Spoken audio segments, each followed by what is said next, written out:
Acts chapter 23.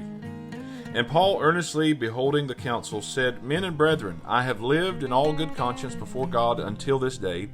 And the high priest Ananias commanded them that stood by him to smite him on the mouth. Then said Paul unto him, God shall smite thee, thou whited wall, for sittest thou to judge me after the law, and commandest me to be smitten contrary to the law? And they that stood by said, Revilest thou God's high priest? Then said Paul, I wist not, brethren, that he was the high priest, for it is written, Thou shalt not speak evil of the ruler of thy people. But when Paul perceived that the one part were Sadducees and the other Pharisees, he cried out in the council, Men and brethren, I am a Pharisee, the son of a Pharisee. Of the hope and resurrection of the dead I am called in question. And when he had so said, there arose a dissension between the Pharisees and the Sadducees, and the multitude was divided.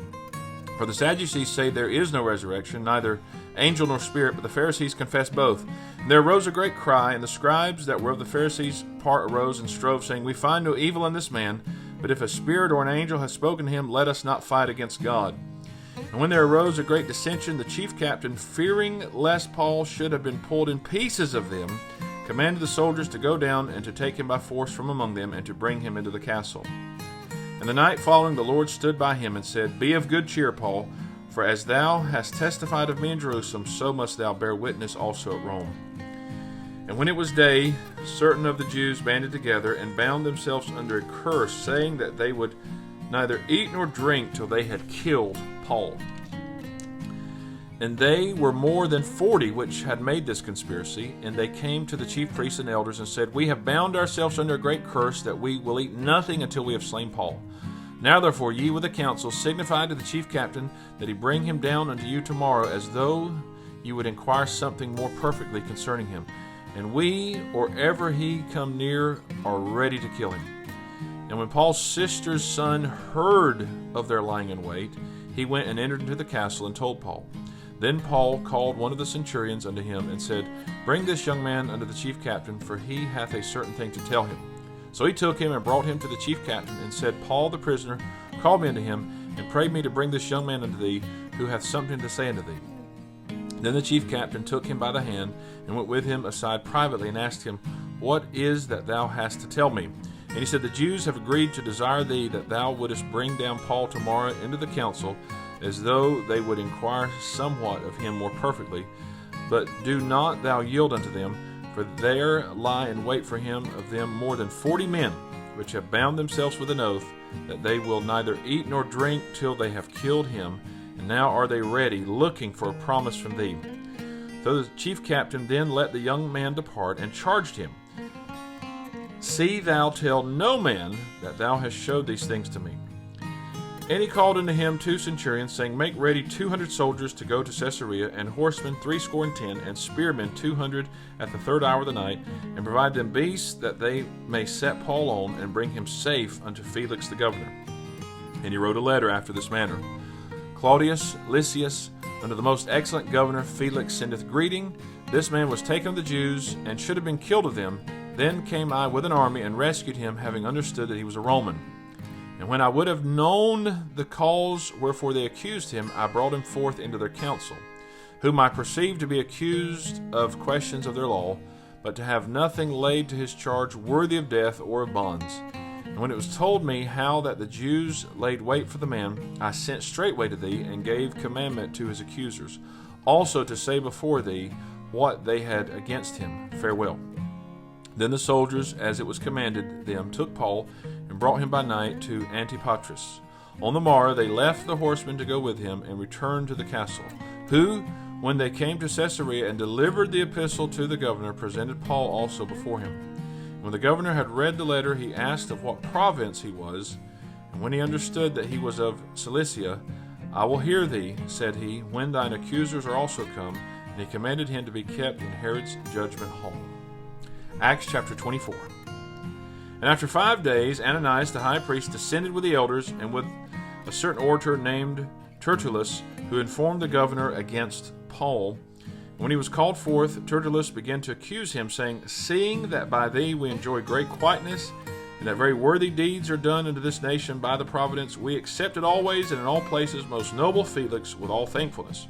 Notwithstanding, that I be not further tedious unto thee, I pray thee that thou wouldest hear us of thy clemency a few words.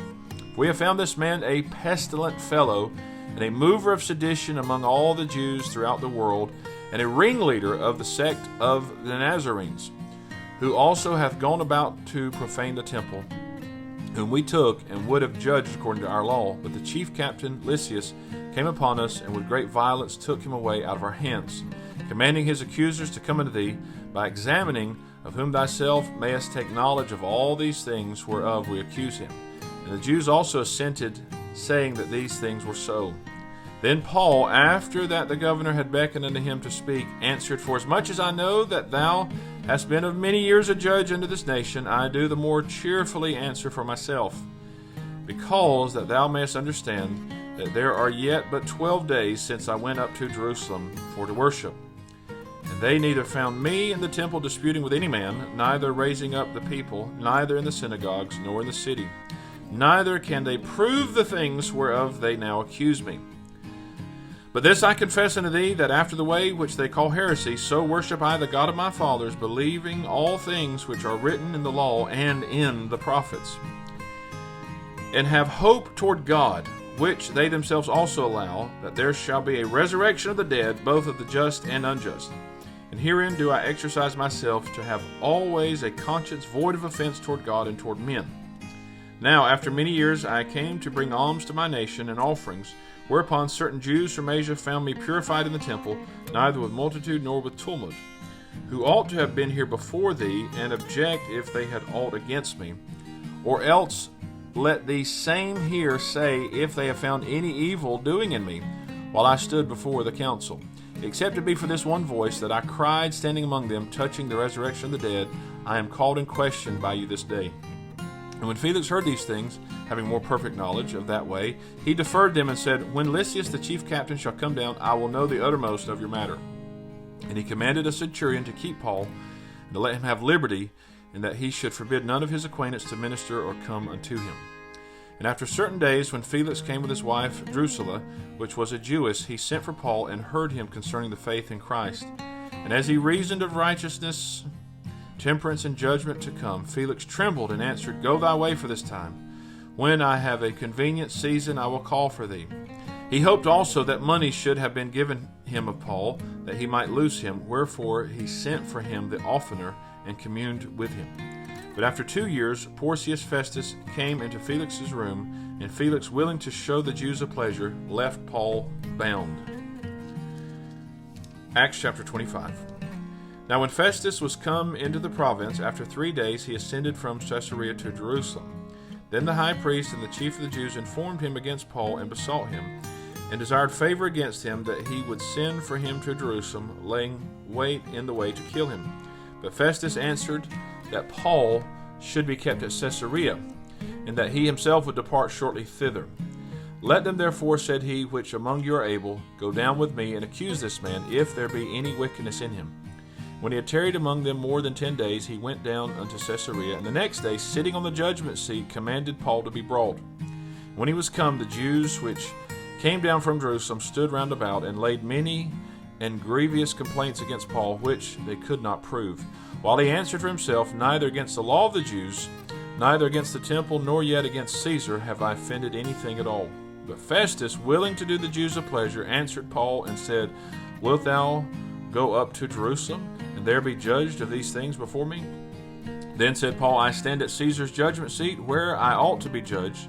To the Jews have I done no wrong, as thou very well knowest. For if I be an offender, or have committed anything worthy of death, I refuse not to die. But if there be none of these things whereof these accuse me, no man may deliver me unto them. I appeal unto Caesar. Then Festus, when he had conferred with the council, answered, Hast thou appealed unto Caesar? Unto Caesar shalt thou go. And after certain days, King Agrippa and Bernice came unto Caesarea to salute Festus. When they had been there many days, Festus declared Paul's cause unto the king, saying, There is a certain man left in bonds by Felix, about whom, when I was at Jerusalem, the chief priest and the elders of the Jews informed me, desiring to have judgment against him. To whom I answered, It is not the manner of the Romans to deliver any man to die, before that he which is accused have the accusers face to face, and have license to answer for himself concerning the crime laid against him. Therefore, when they were come hither, without any delay on the morrow, I sat on the judgment seat, and commanded the man to be brought forth, against whom, when the accusers stood up, they brought none accusation of such things as I supposed, but had certain questions against him of their own superstition, and of one Jesus, which was dead, whom Paul affirmed to be alive. Because I doubted of such manner of questions, I asked him whether he would go to Jerusalem, and there be judge of these matters. But when Paul had appealed to be reserved unto the hearing of Augustus, I commanded him to be kept till I might send him to Caesar. Then Agrippa said unto Festus, I would also hear the man myself. Tomorrow, said he, thou shalt hear him. And on the morrow, when Agrippa was come, and Bernice with great pomp, and was entered into the place of hearing, with the chief captains and principal men of the city, at Festus' commandment, Paul was brought forth. And Festus said, King Agrippa, and all men which are here present with us, ye see this man, about whom all the multitude of the Jews have dealt with me, both in Jerusalem and also here, crying that he ought not to live any longer. But when I found that he had committed nothing worthy of death, and that he himself hath appealed to Augustus, I have determined to send him, of whom I have no certain thing to write unto my Lord. Wherefore I have brought him forth before you, and specially before thee, O King Agrippa, that after examination I might have somewhat to write. For it seemeth to me unreasonable to send a prisoner, and not withal to signify the crimes laid against him. This is the reading of God's holy word.